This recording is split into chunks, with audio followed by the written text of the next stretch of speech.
Hello friends and sunflowers, my name is Elena and welcome to my channel. I'm a hype theorist and today we're gonna go straight into talking about ENHYPEN for their first comeback. They have dropped so many things in preparation for their album Border Carnival. I'm so excited. There's 3 different versions and we're gonna be covering the 3 versions and the introduction invitation video that they did. At the current moment, while I'm recording, they have not released their album title track list. Hey, so the track list came out, so we're just gonna ignore whatever I was saying. By the way, sorry my hair is wet. I just came out of the shower. The title track is called Drunk Dazed, which makes sense with the hype version, as you'll see me go into. And then the outro is called Wormhole, which fits in with Let Me In. We've got Fever, which could be, once again, in that sort of hype format, which is what I'm guessing Drunk Dazed is gonna be. And then we got Not For Sale, which follows up on the theme of criticizing the idolization of K-pop stars, which is something that I'll touch on in this video. And then the other one, number 5, is called Mixed Up, which still follows that hype theme. Really interesting. Anyway, back to the video. However, it looks like there's a lot going on and there's a lot of fun things to talk about and a lot of references. It really connects to their previous albums so well. They did such a good job. We are going to break it down based on the introduction, which is called The Invitation, which is probably the actual introduction for their album, and then the 3 different versions, which are hype down and up. Oh my god, I'm editing this video and I just realized I forgot to mention something. So on their comeback Mac poster, I think it was based off the hype version, but it has a disco ball in the background, and come on, a disco ball? That's Mago from G-Friend. That's Dynamite. I don't even have to try. I mean, so, the intro. It is called Invitation, and it is literally an invitation letter. That's the art for it, and we've actually seen this letter before. The actual letter that I assume was the invitation in ENHYPEN's 2020 Mama performance. It reads, "Dear ENHYPEN, after the long road, finally you've almost arrived at this place. Everyone, welcome. Life and death mix. Up and down flip. A grand carnival where order has overthrown time. Everyone is invited. We wait for the day that we will meet. Sincerely, yours." This kind of implies that the invitation took them to the castle, which I think we saw in the outro of the previous album. Hence all of the masks that we saw, because it's a carnival, or a masquerade, I guess. The outro actually implied both vampires and werewolves, but I'll get more into that a little further in the video. The invitation intro implies, once again, a lot about vampires, with lines literally referencing blood, along with, again, the theme of the masks that they wore during the carnival. It's as if to conceal their identity. If you didn't watch my other video, which you might not have, it was pretty long, I talked about how the Carnival of Venice basically has these people wearing very decorative masks, and the idea is to conceal your social status and how much money you have, etc., etc., or if you're a vampire or not. Or maybe even different versions of themselves from other realities, because we've seen how that ends and it's not pretty. Their intro for Border Carnival takes this theme yet again and then adds the psychedelic aspect to it. Something it continues into the hype concept of the album to an extent, and it makes me very excited to hear the music for this album. The actual words that are being said, the lyrics, I guess, of this, are being read by Jake, and they reference Shakespeare very directly, but specifically these lines: "Purchasing pleasures in selling hours of dross, here in the land of rebel powers, gloriously decorated." And then towards the end, "Death's once dead, there's no dying then." These match with the sonnet 146 from Shakespeare. "Why feed'st these rebel powers that thee array? By terms divine in selling hours of dross, so shalt thou feed on death that feed on men, and death once dead, there's no more dying then." Some of the lyrics from the last album did this as well, and there was a wonderful article posted by Weverse where they kind of go into detail explaining how those the past album connects to Shakespeare and all these different lines, and they do it so much better than I could have, especially because I don't really like Shakespeare. But I'll link that down below for you to read. However, the reference to Sonnet 146 is indisputable. They are definitely quoting Shakespeare's work, which is mildly concerning, because have you ever read how Shakespeare's works end? However, this particular sonnet is actually referencing the focus, too much focus on the outward appearance and not enough on the inward the inner world. Again, mirroring that like whole thing with the masks. It also has like the theme related to eternal life, especially referencing that final line of the sonnet, which, as I just mentioned, is exactly what Jake says. Also, Shakespeare's plays were meant to kind of criticize political and societal like landscapes that existed at the time, which arguably is exactly what ENHYPEN is doing when they are like criticizing the idea that idols are put on a pedestal, and in some cases treated only as products to be consumed. We see this critique in both Give and Taken, where Nikki is literally chained to a dance practice room wall, and in Let Me In, where they're literally in a museum on display. And that's something I really like about ENHYPEN, and just Hybe in general. I feel like this isn't what the storyline is necessarily focused on. They have their own like storyline, but then they're also tackling these issues at the same time, and then also they're keeping that relatability with their audience and in their lyrics, and they're just doing like 3 things at once, and they do it so well, and I'm so impressed.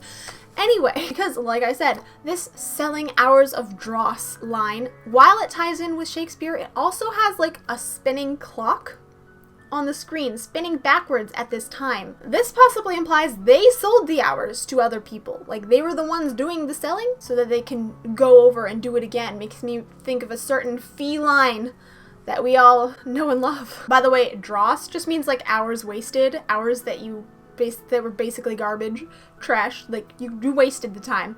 And I'm just mentioning that because I'm pretty sure that's a word that most of us have never heard before and will never hear again, so. From the Carnival of the Dazzling Night. So we already kind of know about the like carnival. Well, we know that there's a carnival. We don't know about the carnival. However, the focus here is on the Dazzling Night part. This sounds an awful lot like the Starlight Festival that exists in TXT's universe, because they have essentially the same thing. Carnival of the Dazzling Night with stars in the sky, Starlight Festival. I just wanted to throw that out there because I know a festival and a carnival aren't exactly the same thing, but there's one aspect of like TXT's festival that I wanted to focus on that really kind of matches what we're seeing with like ENHYPEN's like carnival festival thing. And that is the fact that in TXT's festival, they cover their faces with like these bags that are decorated. And it's not the same as wearing that mask, but the fact that they're covering their faces and essentially concealing their identity, and it's also a festival for the Starlight. I mean, do I think that we're gonna see TXT? No, although I actually think that's a possibility, because we have seen ENHYPEN and TXT specifically collaborate before, although that was for a game show, so who knows, you know. I don't think that ENHYPEN's storyline right now is happening in the same time frame, or even possibly the same space as TXT. But, I mean, you know, festival has to be inspired from something, right? Brought here by fate. Fate is something that we have previously seen a lot. Fate's arrows are a lyric in Give and Taken. We also see the word fate behind Sungoon in Give and Taken. And then this idea of arrows will come back in the Up version of the album, which I'll talk about later. We also get images of the blood moon, which, as previously established in the chosen intro videos for the last album, possibly reference vampires and their lust for blood. And it's shown with cutlery around it, which matches with the hype version photos, because there are a bunch of these pictures that have writing on it, and it seems to spell out, "We only breathe in blood." And the line in the intro says, "So we gladly swallow time like it's our last breath." And then "we only breathe in blood." So blood equals time? Plus, from this video, it seems that blood has this weird kind of intoxicating effect, as if you're like on drugs or alcohol or something. Especially right after the initial moment of them mentioning this. And we see this in the hype? And we see this in the hype concept trailers as well. I just noticed on my script I wrote hype instead of hype. I wrote hype instead of hype. What the heck? This would actually make sense if time is somehow blood, because like, time is weird. And it explains why we never see them actually complete like the bite that they keep doing and anything that happens after that, because we weren't meant to know. Until this comeback, maybe. Hopefully. And it explains why the glass is cracking, because if blood and time are related, maybe that's what they need to do to like go back in time. Anyway, just some thoughts, just throwing them out there, just into the void. There is a line, however, that references their song Flicker from the last album with the line, "a dizzying flicker." And that song kind of references beyond time and space. It's like a pair of protons that intertwine at a distance, beyond time and space. It also shows the blood moon again here, so that makes me think that, like, perhaps the act of swallowing time is what causes the events of their memories to flicker, which makes me think of Give and Taken, although they were swallowing pills in that video. I have a lot of questions.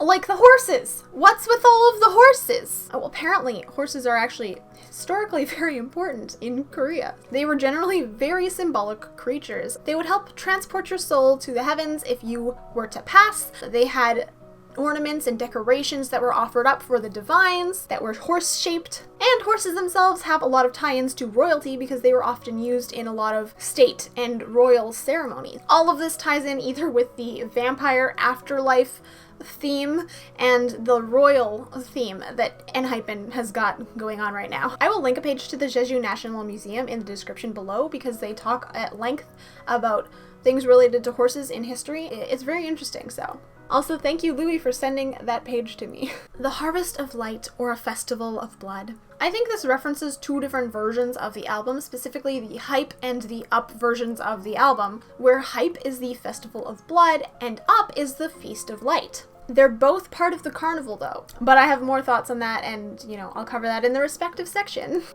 Time harmonizes laughs and screams. I think that this line can be interpreted a couple different ways, but I wanted to focus on the part that says time harmonizes because I previously theorized that in order for time to, like, not exist or for something to be outside of time, everything has to happen at once, or that you can, like, kind of go anywhere within time and space. Likewise, the flipped world line appears again, and I think this is what references the third version of the album that the Festival of Blood and the Feast of Light didn't talk about. I don't know why I struggled with saying that. Of course, it's talking about the down version of the album where we actually see them flipped upside down. And I believe this actually ties them to Magic Island, but I will get to that later. Finally, the other major thing in this intro is the last 20 seconds or so.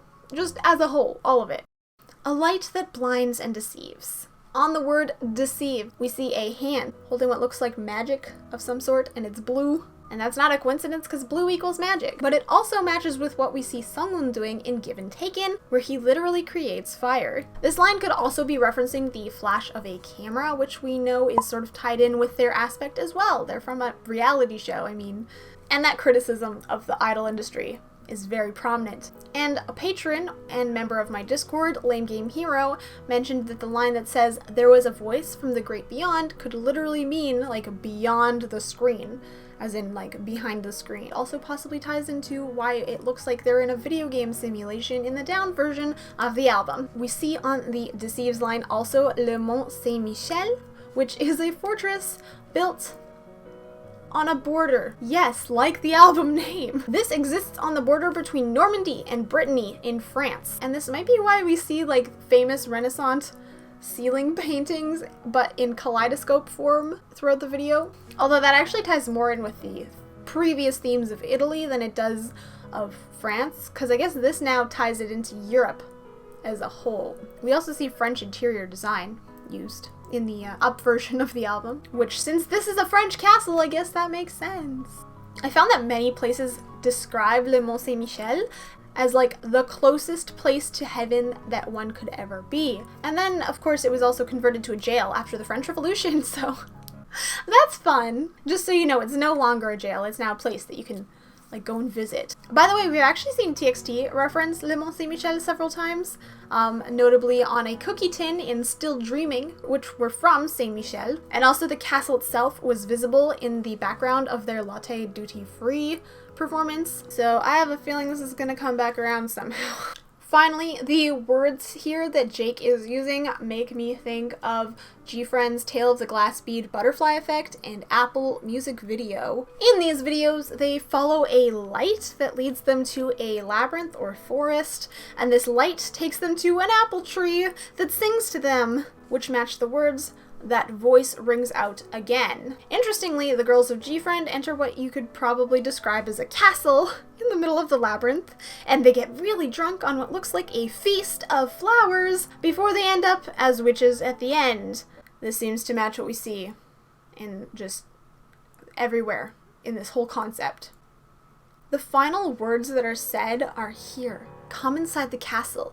Take everything. Eerie, especially since their up version is a castle similar to G-Friend's, and it's essentially a masquerade that we see and has the whole royalty concept vibe to it. And I mean, like, royalty are kind of known for, you know, owning a lot and taking a lot in many historical cases, so take everything.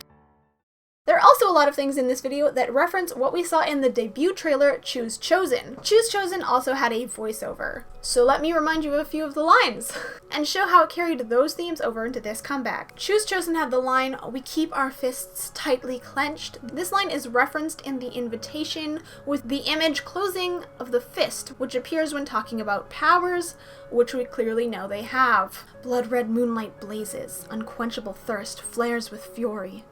We get a lot of fire references in the hype version of the album, and once again, the blood moon is shown several times, as I mentioned. This also might tie into the red light that we keep seeing. Just imagine that it's blood red moonlight, and that for some reason it exists in spaces that it shouldn't. Why do we desire what we cannot acquire? This is poetic. Because the ending of the trailer ends with, "Take everything," implying that the separation between the two things, the two opposites, does not exist. You can have both. Probably. Does not sound like a trap at all. No, definitely not. No traps here. Nope. Nothing suspicious.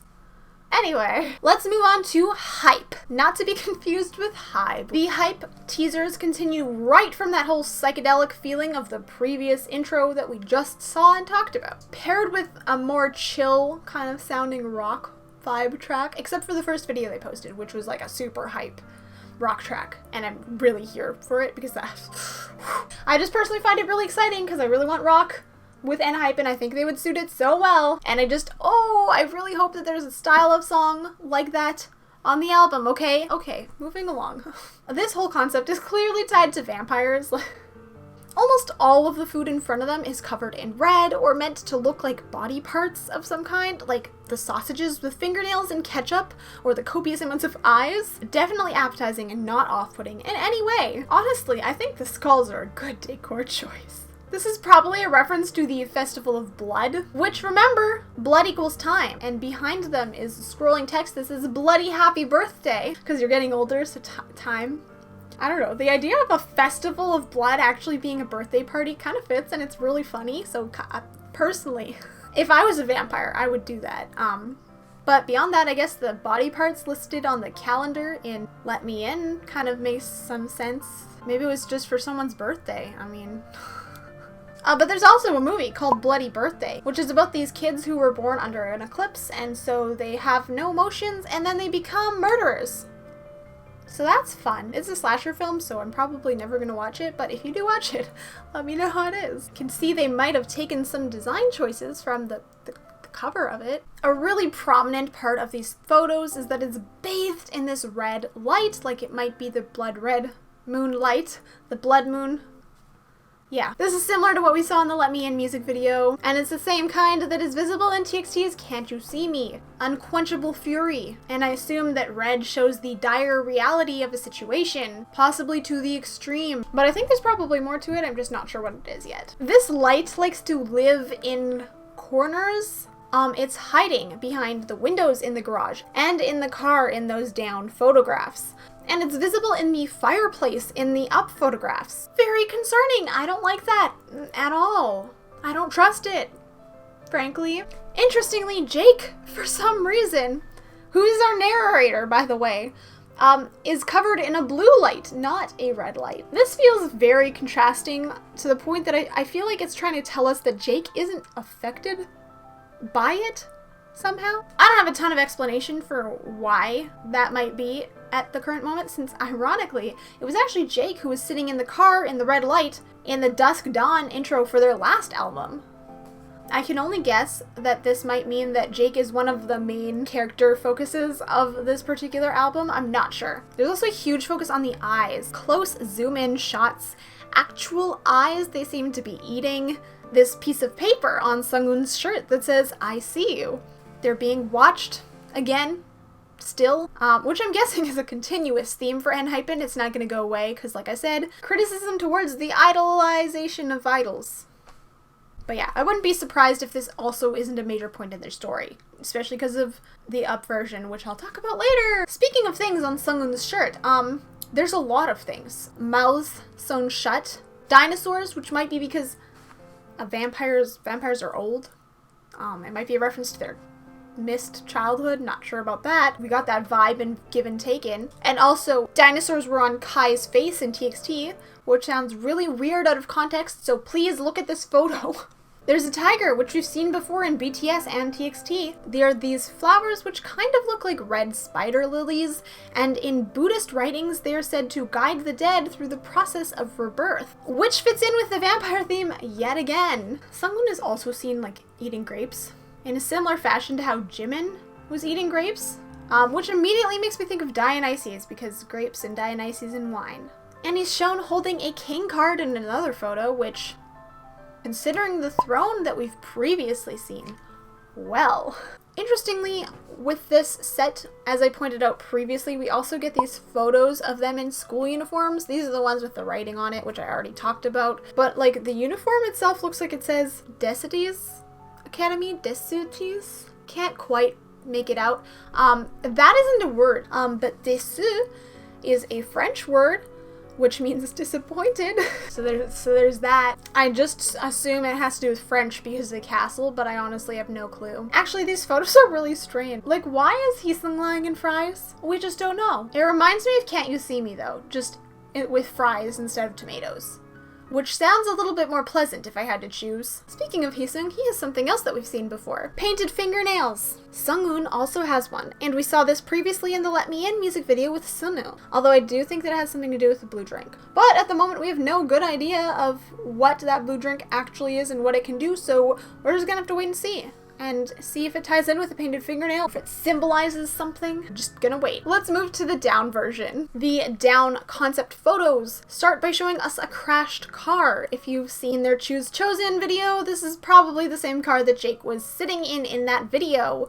It also frighteningly mirrors 17's Left and Right music video, which literally at the end of it has the car crash in that exact position. 17 tried to fly to the sun, and with ENHYPEN, we're not sure. They do seem to be in a garage, though, so like, are ENHYPEN maybe repairing the car? Although some shots have like glass raining down as if the car had just landed, which is kind of weird. That makes it really confusing on that front. I don't know what to think about it. But the car isn't the only thing that's upside down, because both the city and themselves are upside down as well. Upside down with their eyes closed. I feel like it's obvious from the videos that there's some sort of breaking of illusion here, and like the closed eyes upside down version is the illusion. It's representing the fact that they're in an illusionary world. This strongly reminds me of TXT's Runaway, where we had a similar like upside down view of the world behind them in their dance shot. This upside down world, by the way, I think is meant to represent the dream world, the magical world, Magic Island. Part of me wonders if Magic Island isn't just related to dreams and the subconscious, but might actually be digital, which is something I've been thinking about for a little while now. This kind of just adds to that theory that it's like, picture the digital world from Digimon, which I really hope that more people know what Digimon is besides just me, because I have no idea if they're still making that anime. Basically, the whole closing the eyes thing is a rule that you use to get to Magic Island, which is something we've seen countless times in the HYPE universe so far. Close your eyes and your dreams become a reality. By the way, this upside down thing is also shown in BTS's Heartbeat and recently in 17's 2021 concert. And if you want to go as far as mirror realities, BTS's Film Out sort of shows this idea as well, although less identically, and that definitely happens within the world of Magic Island. The garage also has a basketball hoop, to which Jake has a basketball in the concept photos. In their What Do You Believe In video, the basketball seems to be a planet of some sort, possibly Earth. And yes, I do think that they made those videos specifically to refer to the Hype universes, and I think that every single group that appeared in that video has to do with the Hype universe. So they highlighted the artists that we should be paying attention to. Also, from the I Believe In video, they were on a boat, just like in 17's music video My, which was literally a boat in the sky. I mean, come on. And they end up playing a VR game. Again, that idea of Magic Island being like a digital world, a digital realm. Go there digitally through the idea of like video games, which ties into TXT and might explain Japanese version of Runaway, Blue Orange Jade, stuff like that. In that same song for My, there's a line that says, "Row your dreams beyond the parallel lines," which sort of fits ENHYPEN's concept as well, but also might just tie into 17's because I think they have like a parallel reality storyline going on. But I wouldn't be surprised if ENHYPEN has come across several of these parallel realities, because there was already a theory that ENHYPEN stole 17's car, mysteriously goes missing in Home Run for no reason. I don't know, maybe 17 partially exists in the digital world. Let's talk about the up version now. This concept is the only one that directly references the carnival theme that's in the title of this album, by bringing back those masquerade masks that are used to conceal your social identity and financial status. Of these masks, Jake, yet again, is the only one to have a different mask, because he's only concealing half of his face.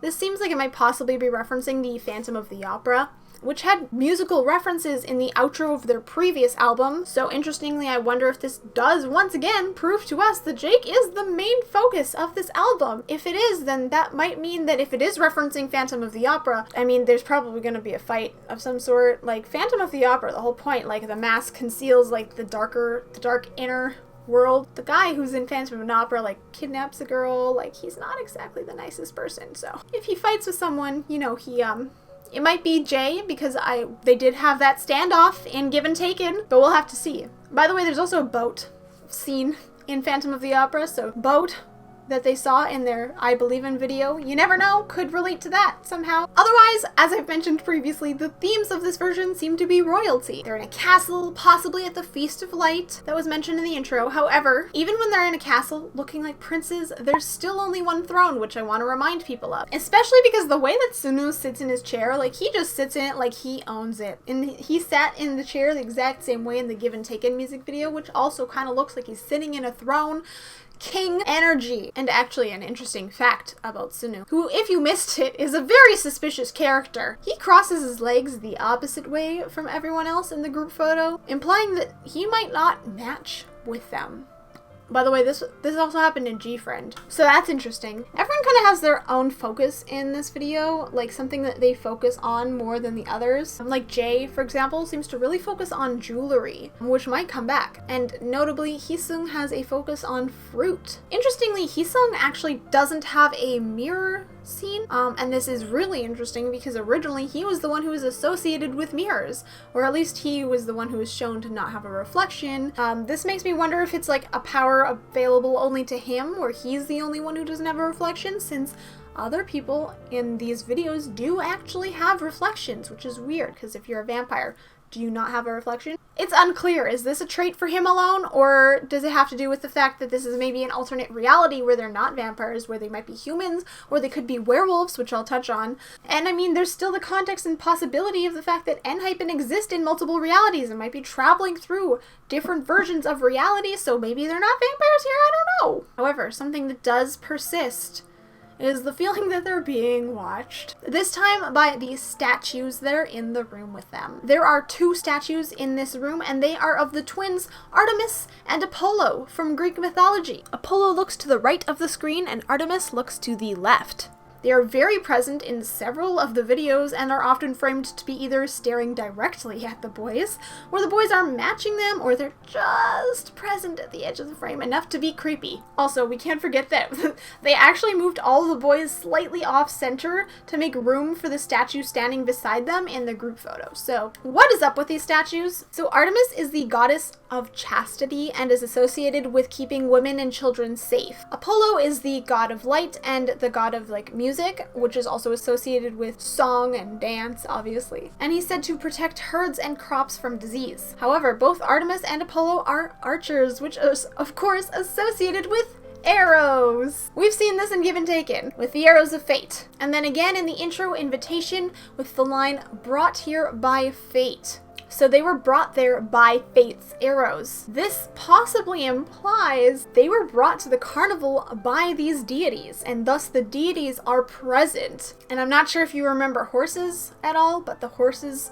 were supposed to be like offerings to the deities, and we saw a lot of that in the intro as well, so that's interesting. However, interestingly, both of these gods are said to have very deadly arrows in varying situations, so be careful. Oh, and interestingly, this also ties in with werewolves, because apparently their mother, Leto, turned herself into a she-wolf, whatever the heck that is, and thus they are considered born of a wolf, which actually could explain the wolf imagery that we see, specifically in the outro of the last album, which is in the intro of this album. Perhaps the wolf these deities are guiding them. Literally, the arrow of fate is them, but they're in the form of a wolf because they're born of a wolf, and thus we see a wolf. And now they're watching them for some reason in the form of statues. I'm unsure whether to be freaked out by them or not, because it feels creepy, but it also doesn't, when I'm looking at the facts, it feels not creepy. Something that adds to this not being a bad thing at all is actually the rooster on the table.